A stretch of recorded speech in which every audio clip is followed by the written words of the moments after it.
எல்லோருக்கும் வணக்கம்.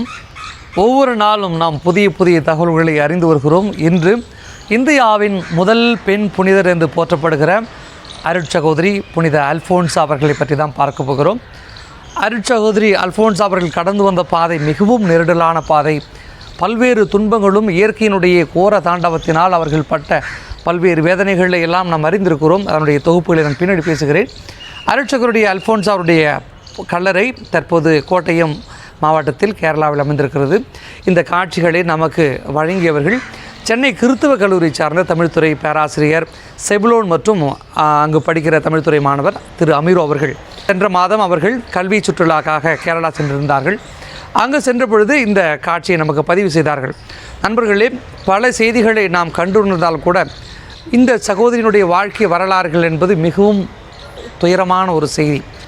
குறிப்பாக இந்தியர்களுக்கெல்லாம் பெருமை சேர்க்கிற அளவிலே இந்தியாவின் முதல் பெண் புனிதராக அவர் அறிவிக்கப்பட்டார். இந்த அறிவிப்பினை மறைந்த திருத்தந்தை பெனடிக்ட் அவர்கள் அறிவித்திருந்தார்கள். ஆகவே அவர்களுடைய செய்திகளையும் வரலாறுகளையும் வாங்க வீடியோக்களை பார்க்கலாம். இந்த காட்சிகளை நமக்கு வழங்கிய பேராசிரியர் செபுலோன் மற்றும் அமீர் அவர்களுக்கும் சென்னை கிறித்துவ கல்லூரி தமிழ்துறை பேராசிரியர் அனைவருக்கும் தமிழ்துறைக்கும் என்னுடைய நெஞ்சார்ந்த நன்றிகள். வீடியோ பாருங்கள்.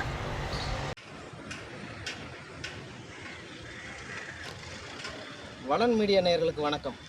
இன்று கேரளாவில் இருக்கிற கோட்டயம் பகுதியில் உள்ள புனிதர் அல்ஃபோன்சா அம்மையாருடைய நினைவிடத்துக்கு வந்திருக்கிறோம். இந்த காட்சிகளை உங்களுக்கு வழங்கியிருக்கிறோம். தகவல்களை வளன் மீடியாவின் செயல்பாட்டாளர் விளக்கி கூறுவார். நன்றி. தற்போது நாம் பார்த்து கொண்டிருக்கும் பேராலயத்தில்தான் அல்ஃபோன்சா அவருடைய கல்லறை அமைந்திருக்கிறது. திருவிதாங்கூர் சமஸ்தானத்தில் இருந்த குடமலூர் என்னும் ஊரில் இன்று கேரளத்தின் கோட்டயம் மாவட்டத்தில் 1910 ஆகஸ்ட் மாதம் 19 ஜோசப் மற்றும் மேரி இணையருக்கு மகளாய் பிறந்தவர்தான் அருட்சகோதரி அல்ஃபோன்சா. பெற்றோர் இவருக்கு இட்ட பெயர் அண்ணாவின் நினைவாக அன்னக்குட்டி என்று பெயர் வைத்தனர். அண்ணாவின் இளம் வயதிலேயே அவர் தாயார் இறந்துவிட்டார். அண்ணாவை அவரது அத்தை தான் வளர்த்தெடுத்தார். பாதிரியரான அவரது பெரியப்பா ஜோசப் என்பவர் அவரை படிக்க வைத்தார். தற்பொழுது நாம் அந்த பேராலயத்தினுடைய முகப்பு பகுதியிலே இருந்து கொண்டிருக்கிறோம்.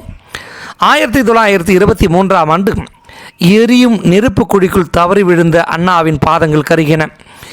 இவ்விபத்துக்கு வாழ்நாள் முழுமைக்கும் இவரை இயலாமையில் ஆழ்த்தியது. இளமையில் தாயின் மரணம், தோல் நோய் பாதிப்பு, கால் ஊனம், வளர்ப்பு தாயின் மரணம் என அடுத்தடுத்த வந்த சோதனைகள் அவரை நிலைகுலை வைத்தன. தற்பொழுது நாம் பேராலயத்தினுடைய மேல் பகுதியில் வந்துவிட்டோம். அருட்சகோதரி அல்ஃபோன்சா பற்றி நாம் பார்த்து கொண்டிருக்கிறோம். தன் வாழ்வை கிறிஸ்துவுக்காக அர்ப்பணிக்க விரும்பிய அவர் 1928 அல்ஃபோன்சா எனும் பெயரை தாங்கி கன்னியாஸ்திரியாக மாறினார். ஆரம்ப பள்ளி மாணவர்களுக்கு கல்வி போதித்தார். எனினும் உடல் நலக்குறைவால் இவரால் ஆசிரியர் பணியை செய்ய முடியவில்லை. கடும் நியூமோனியா காய்ச்சலால் தாக்கி மேலும் பலவீனம் அடைந்து படுத்த படுக்கையானார். இதற்கிடையில் அம்னீஷியா என்னும் மறதி நோயும் அவருக்கு ஏற்பட்டது. இதனால் பல துன்பங்களை அனுபவித்தார் அருட்சகோதரி அல்ஃபோன்சா.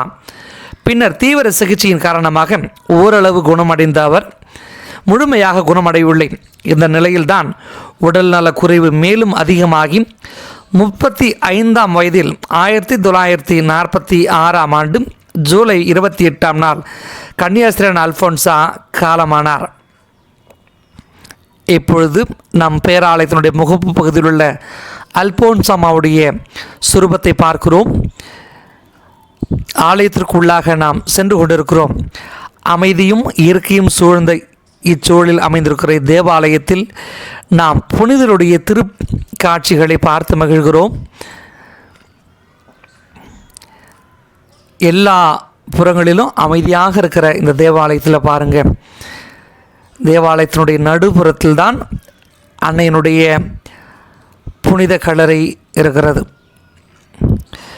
ஒவ்வொரு நாளும் பல்லாயிரக்கணக்கான மக்கள் இங்கு வந்து வழிபாடு செய்கிறார்கள். வழிபாடு என்பதை விட தங்கள் உள்ளத்தில் எழுகிற அனைத்து வேண்டுதல்களையும் வைத்து பக்தியோடு ஜெபம் செய்து கல்லறைக்கு முத்தமிட்டு மகிழ்கிறார்கள். அன்னையினுடைய புகைப்படத்தை பாருங்கள். கண்ணாடியினால் அழகுற காட்சிப்படுத்தி வைத்திருக்கிறார்கள். ஆலயத்தினுடைய மின் விளக்குகள், அலங்கார நேர்த்தியான விளக்குகள் நம்மை அன்போடு அரவணைக்கின்றன.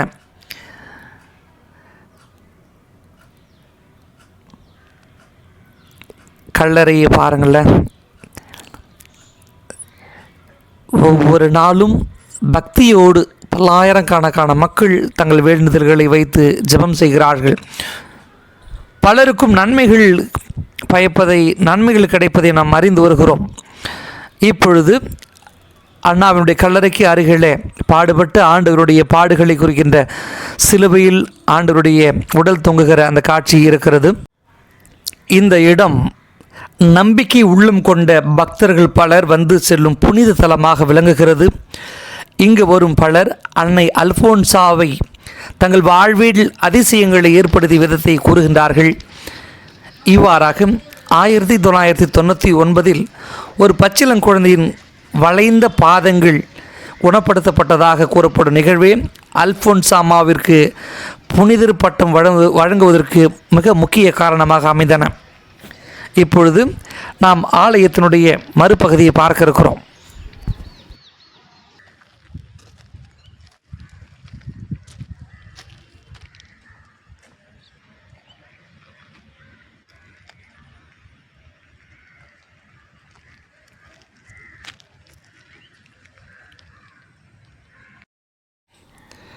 இப்பொழுது ஆலயத்தின் மேற்புறத்தை நாம் பார்த்து கொண்டிருக்கிறோம். இங்கு நாம் காண்பவை மரச்சட்டங்களால் ஆன பகுதி.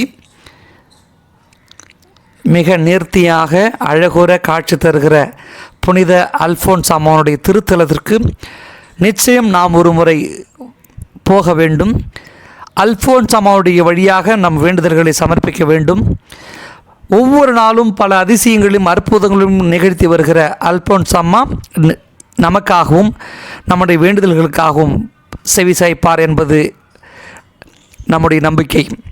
தற்பொழுது ஆலயத்தினுடைய இடதுபுறத்தில் அமைந்திருக்கிற பகுதியை நாம் பார்த்து கொண்டிருக்கிறோம். இந்த ஆலயம் மிக நேர்த்தியாக, குறிப்பாக கத்தோலிக்க மரபுப்படி அழகுற காட்சி அமைக்கப்பட்டிருக்கின்றன. சமணசுகள், ஆண்டவர் ஆபோசனத்தை உருவாக்குகின்ற அந்த காட்சி, புனிதருடைய திருப்படங்கள் அழகுற நமக்கு காட்சி அளிக்கின்றன. அமைதியாக அன்னையை வணங்குவதற்காக தனி சிற்றாலயமும் அமைத்திருக்கிறார்கள். இப்பொழுது நாம் பார்ப்பது அல்போன்சாமுடைய சிற்றாலயம். இங்கு நாம் பார்த்து கொண்டிருப்பது ஆலயத்தினுடைய மற்றொரு பகுதி. ஆண்டவருடைய பாடுபட்ட சிறுபம் அன்னை வெரோனிகா அம்மாள் ஆண்டவரை முகத்தை துடைத்த காட்சி, பல காட்சிகள், இரத்த வேர்வை சிந்திய காட்சி, பாடுபட்ட காட்சி, இயேசுனுடைய பாடுகளை குறிக்கிற அந்த காட்சிகள் நமக்கு இருக்கின்றன. பாவசங்கத்தின தொட்டியை பார்த்து கொண்டிருக்கிறோம்.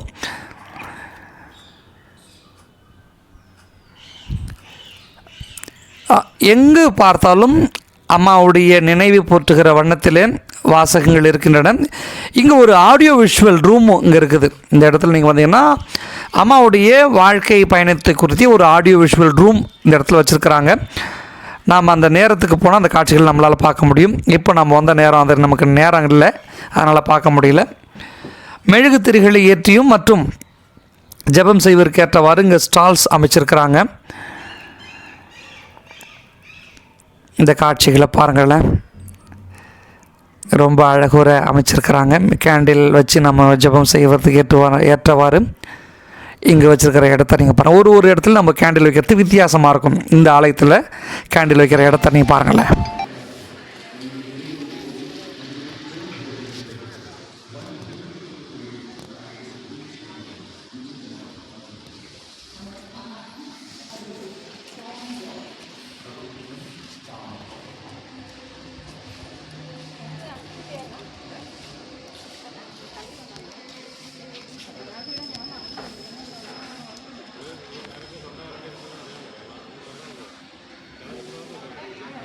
வளன் மீடியா நேயர்களுக்கு வணக்கம். கிறிஸ்துவின் மீது பேரன்பு கொண்ட ஒவ்வொருவரும் வந்து காண வேண்டிய ஒரு திருத்தலம் எதுவென்றால் புனிதர் அல்போன்சா அவர்களின் இத்திருத்தலமாகும். நாம் நிச்சயம் இங்கு வந்து காண வேண்டும் அவர்களின் நினைவிடத்தையும் தான். அது இங்குதான் உள்ளது. வாருங்கள், கண்டு மகிழுங்கள், இன்பம் பெறுங்கள், அமைதி நாடுங்கள்.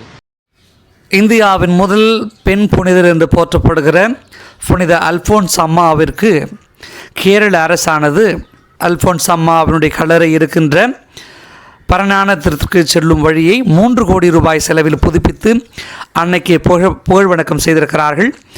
இந்திய அரசானது புனித அல்ஃபோன்ஸ் அம்மாவை கௌரவிக்கும்படியாக இந்திய அரசு 19 ஜூலை 1996ஆம் ஆண்டு அவருடைய தபால் தலையை விட்டு அவருக்கு சிறப்பு செய்திருக்கிறார்கள் என்பது நமக்கு கூடுதல் பெருமையும் நமக்கு மகிழ்ச்சியும். அன்னையினுடைய பரிந்துரையும் அன்னையினுடைய ஆசீர்வாதங்களும் பெறுவதற்கு இவ்வாலயத்திற்கு வருவோம்.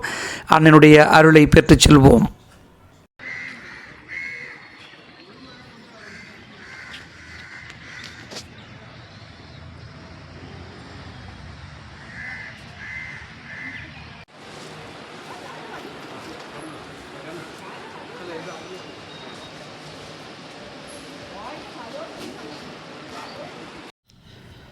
புனித அல்ஃபோன்ஸ் அம்மாவுடைய நினைவை போற்றுகிற வகையிலே வைத்திருக்கிற சிற்றாலயத்தில் அமைந்திருக்கிற திருவுருவ படத்தை பாருங்கள்.